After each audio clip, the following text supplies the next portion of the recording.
આમાં homely question, આ ગેમનું નામ છે હોમલી ગેમ. હોમલી તમને ક્વેશ્ચન પૂછવામાં આવશે, એના તમારે જવાબ લખવાના છે, એક જ શબ્દમાં હશે, બરાબર? પણ જવાબ તમારે કેવો હશે? તમારા ઘરનો જ હશે. એનો પોઈન્ટ એ રીતે મળશે કે તમારા હસબન્ડ વાઈફનો જવાબ સરખો હોવો જોઈએ. બાજુમાંથી ચોરી કરવાની છૂટ છે, બાજુમાંથી જોઈન્ટ લખવાની છૂટ છે, હસબન્ડ સામે જોવાનું નથી. હવે જો એક્ઝામ્પલ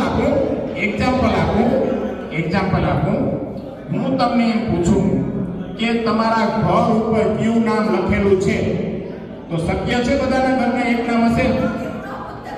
હા, એટલે એમાં માની લો એક્ઝામ્પલ, હવે તમારા ઘર ઉપર શ્રી કૃષ્ણ લખેલું છે, હસબન્ડ વાઈફ એક જ ઘરમાં રહ્યો છો, વિશ્વાસ છે ને?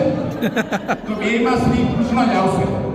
હજી એમાં તમારા ઘર ઉપર નામ લખેલું નથી કોઈ જાતનું, મને નહીં પ્રશ્ન પૂછતા તમે લખજો કે નથી લખેલું, મને પ્રશ્ન નહીં કરતા તમે લખી નાખજો કે નથી લખેલું. મને પ્રશ્ન પૂછશો તો તમારો વાસ કપાશે. થર્ડ વન, તમારા ઘર ઉપર બે નામ લખેલા છે, કે તમારા ઘર ઉપર શ્રી કૃષ્ણ લખેલું છે, બિલ્ડિંગ ઉપર કદાચ ગુરુદેવ લખેલું છે, તો તમે કન્ફ્યુઝ થતો કે શું કરવું. પણ તમારા માટે જે મહત્વનું નામ હોય તમને ખબર જ હોય.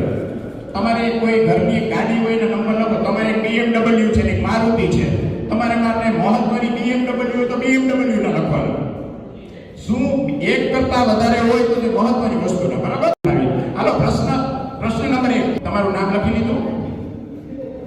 તમારા લગ્નનો ગુજરાતી મહિનો કયો છે? તમારા લગ્નનો ગુજરાતી મહિનો કયો છે? બરાબર? ન આવડે તો ડેશ કરી દે. નંબર 2, તમારા ઘરમાં મીઠો અવાજ કોનો છે? તમારા ઘરમાં મીઠો અવાજ કોનો છે? કોકનો તો મીઠો હોય ને, બરાબર? ચાલો નંબર 3, તમારા ઘરમાં વેલણ કેટલા છે?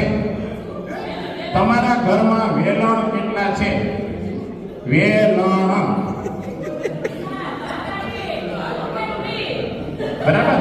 ચાલો નંબર 4, હવે આ પ્રશ્નનો જવાબ એક જ થશે, પૂછું છું બે રીતે.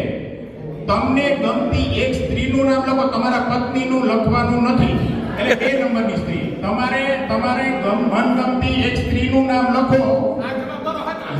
તમારે એક સ્ત્રીનું નામ લખો, તમારી પત્નીનું નામ લખવાનું નથી. તમારા સિવાય તમારા પતિને ગમતી બીજી સ્ત્રીનું નામ લખો. સ્ત્રી, ફિમેલ, જે તમારું નામ નહીં લખતા, એટલે હું એ બંને સાથે આપણે ઓલું છે, બરોબર? એના સિવાયની કોઈ એક નામ જેને ગમતી હોય, તમને ખબર હોવી જોઈએ ને. નેક્સ્ટ 5મો પ્રશ્ન, તમારા લગ્ન વખતે પહેલા કોની હા હતી? તમારા લગ્ન વખતે પહેલા કોની પ્રાયોરિટી, મતલબ પહેલા કોની હા હતી? કોની પહેલા હા? ગમે હોય છે કે તમારા મમ્મી પપ્પા હા, જે લોકો. ચાલો નંબર 6, તમારા ઘરમાં મોટો ફોટો એટલે પોઝ, સૌથી મોટો પોઝ ફોટો કોનો છે? તમારા ઘરમાં સૌથી મોટો ફોટો પોઝ કોનો છે? ચાલો નંબર 7, તમારા ઘરમાં વારંવાર વપરાતો શબ્દ, તમારા ઘરમાં વારંવાર વપરાતો કોઈ એક શબ્દ, માની લો ગુડ મોર્નિંગ હોય, ગુડ ઇવનિંગ હોય, જે વોટેવર, તમારા ઘરમાં જે વારંવાર શબ્દ વપરાતો હોય. તમારા ઘરમાં રૂપિયા કોને વધારે ગમે? તમારા ઘરમાં રૂપિયા કોને વધારે ગમે? હવે તમારી બેસ્ટ ફ્રેન્ડનું નામ લખો. બેસ્ટ ફ્રેન્ડનું નામ, તમારે તમારી વાઈફની બેસ્ટ ફ્રેન્ડનું નામ લખવાનું.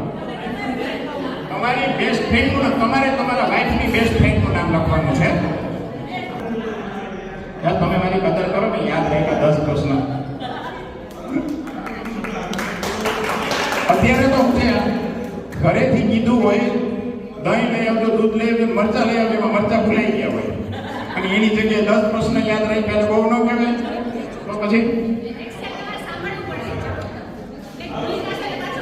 હા, એ તો મારે ઘણી વાર તકલીફ મારે થાય, એવું નથી કે આપણે થાય, પણ મેં તમને કીધું એમ આપણે સુખની અનુભૂતિ જ કરવાની.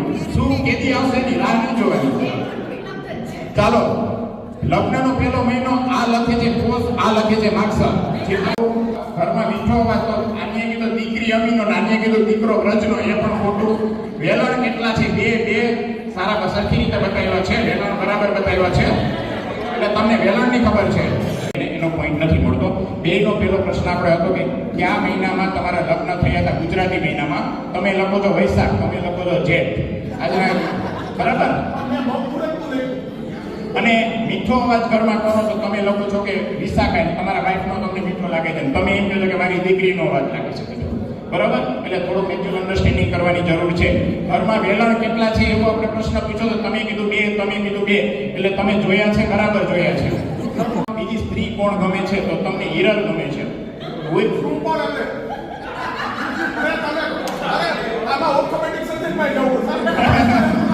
આર્યો બંને સરખું જ લખ્યું છે કે તમારા પત્ની સિવાયની બીજી સ્ત્રી તમને કોણ ગમે છે, તો તમે હિરલ લખ્યું છે, તમે હિરલ જ લખ્યું